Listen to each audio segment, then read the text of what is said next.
যে আমার উপদেশ হতে মুখ ফিরিয়ে নিবে তার সংকীর্ণ জীবন এবং পরকালে তাকে অন্ধ অবস্থায় উঠাবো। সে বলবে, হে আমার রব, আমাকে অন্ধ অবস্থায় উঠালে কেন? আমি তো দেখতাম।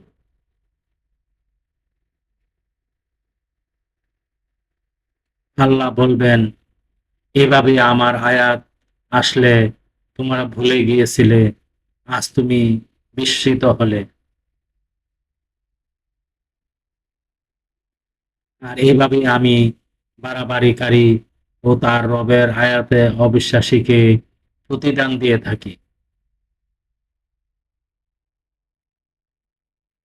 পরকালের আযাব বড় কঠিন ও স্থায়ী। আয়াত ১২৪ থেকে ১২৭ সূরা তোয়াহা, আল কোরআন।